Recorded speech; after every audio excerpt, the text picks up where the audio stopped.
Welcome back to Bespoke Addict. I'm going to be treating this extremely pretty, elegant pair of Peal Co Butterfly Loafas. I'm going to be treating them for red rot. I do know, and I've identified it in the previous video, there's just a little bit, the first sort of signs of red rot are appearing, and I'm going to treat the whole shoe. I've done this before on camera, but I'll do it again. This is a solution that professional leather and book conservators use. It's called, let me bring it up to the camera, it's called Klucel G. And that is like it's a powder inside there. It's like a cellulose type of thing.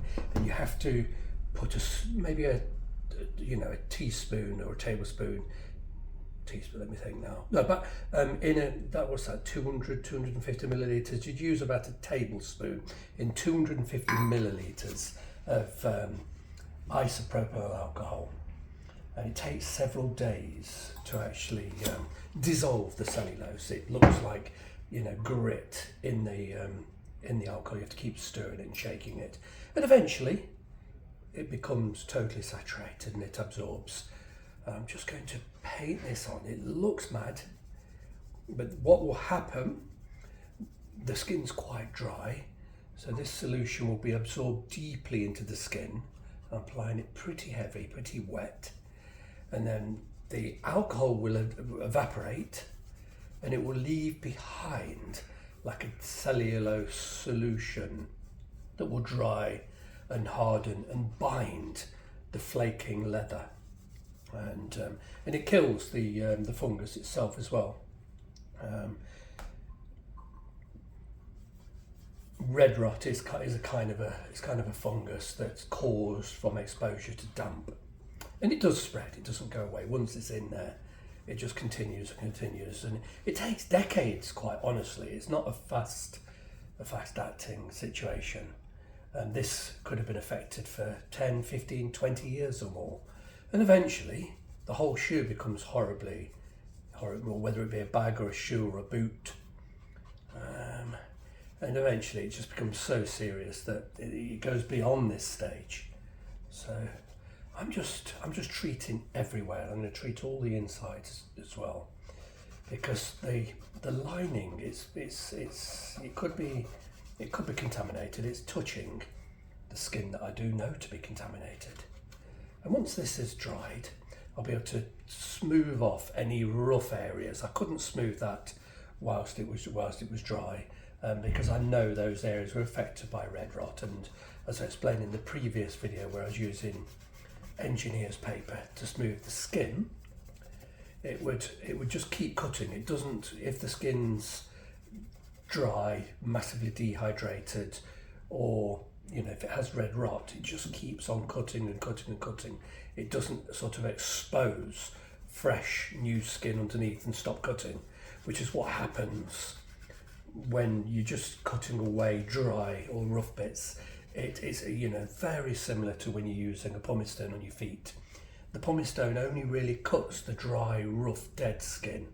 It doesn't cut when it cuts off the rough. It doesn't carry on cutting. It just stops cutting the soft, flexible skin underneath. Very, very much the same with this. If you're treating with the engineer's paper will only cut the dead skin. If you use a paper that's too sharp, of course it'll cut, but I'm talking about the correct grades of 240, 360, that sort of thing, or 320, or whatever it is. The fine papers, they won't cut fresh, nice skin. Let's just treat the edges. I'm pretty sure the edges have not got any contamination whatsoever, but you never know. And this will take a good 24 hours or so to dry, and then this skin will be free to have the coloured creams. I always use Sapphire Creme.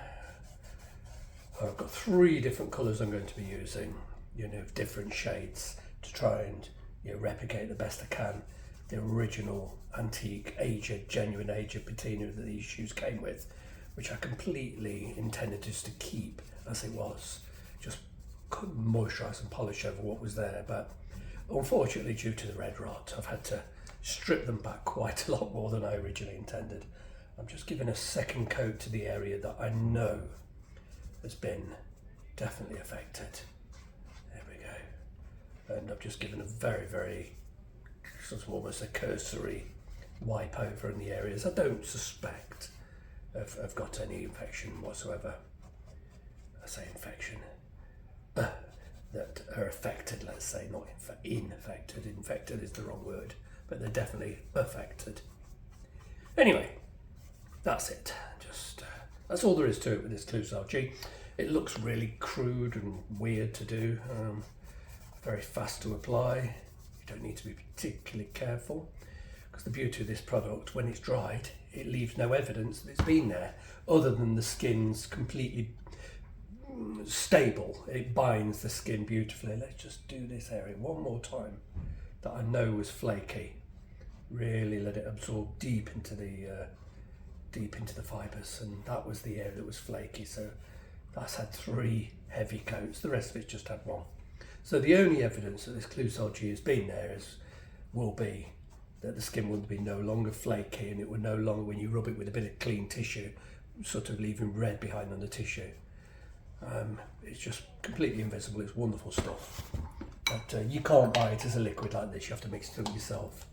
It comes just, it looks like ground sugar or cocaine or something. It's a weird stuff, and it does take a few days to dissolve in the alcohol solution.